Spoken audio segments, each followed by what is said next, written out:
Assalamualaikum warahmatullahi wabarakatuh. Selamat pagi semua murid-murid. Hari ini kita teruskan pelajaran kita buku aktiviti Bahasa Melayu jilid 1. Dan hari ini kita akan belajar tajuk unit yang ke-6, buku segalanya, dan muka surat 35. Dan kita akan buat muka surat 35, 36, 37. Okey, 3 muka surat sahaja yang kita akan pelajari. Baik. Untuk muka surat 35 ini, murid-murid sila tengok. Okey, kita tengok arahannya berbunyi nomborkan gambar mengikut respon, kemudian dengar dan beri respon. Baik, kita tengok di atas ini perbualan di antara guru dan murid-murid. Baik, kalau lihat di sini, buku, murid-murid sedang melihat buku yang ditunjukkan oleh guru. Baik, kita tengok perbualannya. Baik, apa yang guru cakap ya? Buku-buku ini sumbangan PIBG sekolah. Bacalah. Baik, cikgu. Kami akan membaca pada waktu rehat. Jagalah buku ini seperti buku kamu sendiri.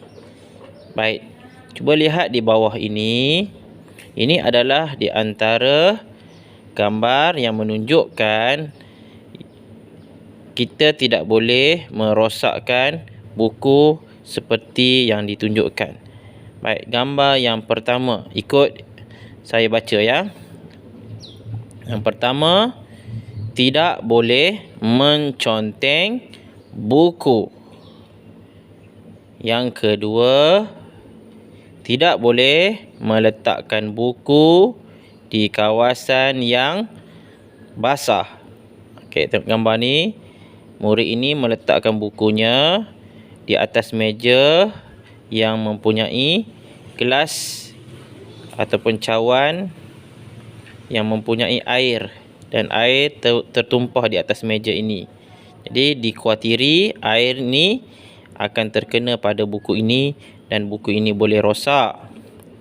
Okey, yang ketiga, tidak boleh mengoyakkan buku. Jadi kalau buku ini dikongsikan kepada murid-murid yang lain, jika kita koyak, maka murid-murid lain tidak dapat baca buku tersebut dengan baik. Jadi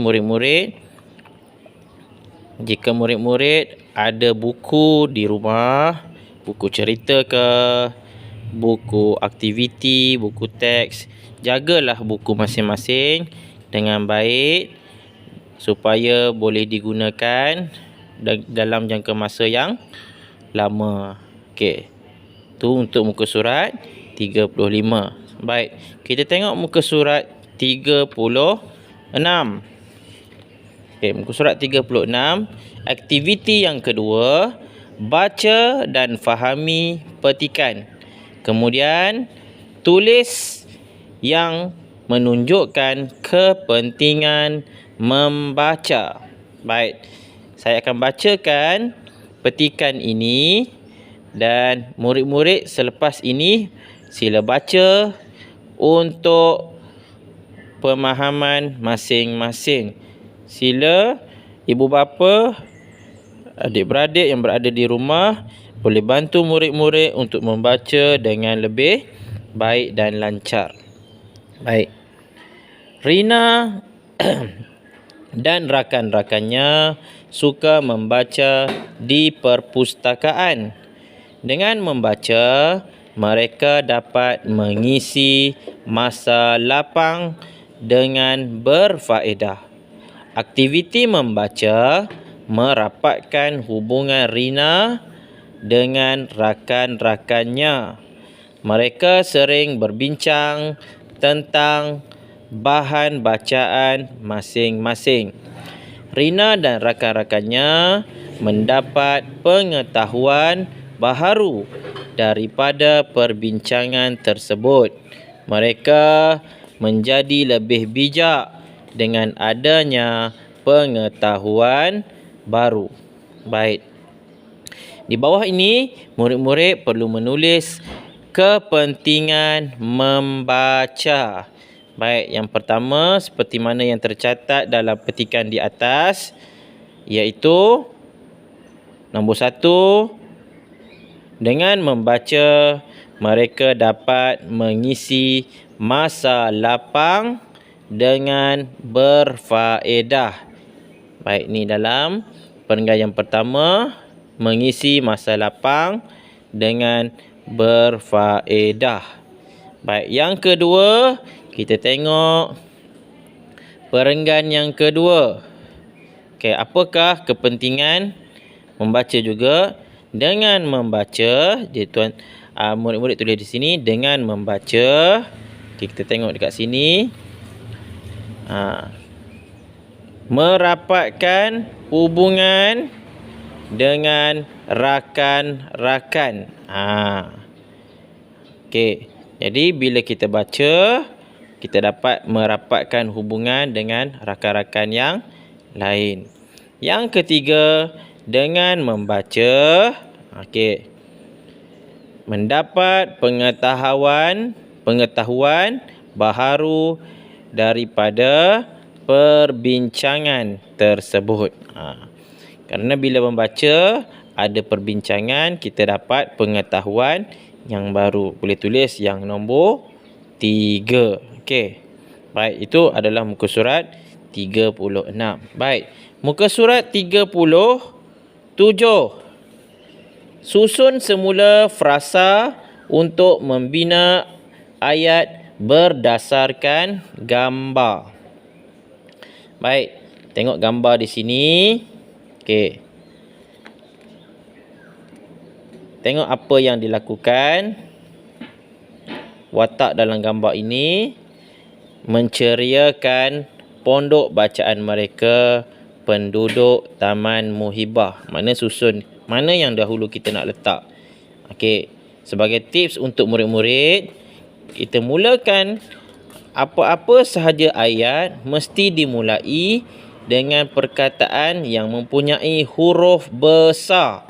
Permulaan ayat mesti dimulakan dengan huruf besar. Jadi tengok kat sini. Penduduk Taman Muhibah. Okey, penduduk Taman Muhibah menceriakan pondok bacaan mereka. Menceriakan pondok bacaan mereka. Baik, tengok pula gambar yang kedua. Gambar kanak-kanak ataupun murid sedang membersihkan, menyapu kawasannya. Okey, perkataannya ialah keliling pondok, Rina dan kawan-kawannya membersihkan kawasan. Baik, kita susun. Jadi kita boleh nampak dah kat sini. Rina dan kawan-kawannya membersihkan kawasan keliling pondok. Okey, tulis di sini. Gambar yang ketiga. Gambar yang ketiga. Okey, tengok kat sini. Mereka sedang menanam pokok bunga, kan?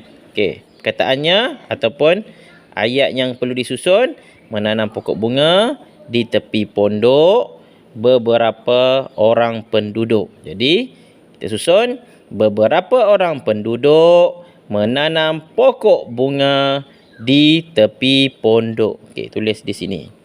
Baik, gambar yang keempat. Gambar yang keempat. Okey, gambar orang sedang mengecat pondok, ya. Okey, kita tengok kat sini.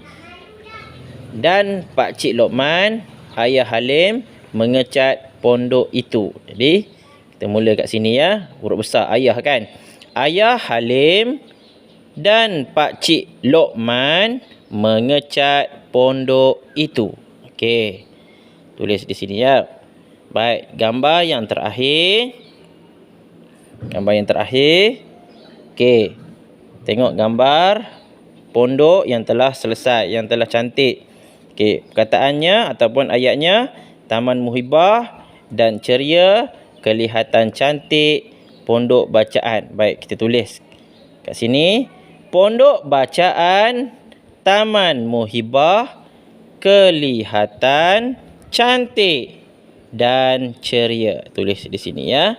Jadi mohon kepada ibu bapa, penjaga dan abang atau kakak untuk membantu murid-murid menjawab soalan ataupun latihan ini. Baik.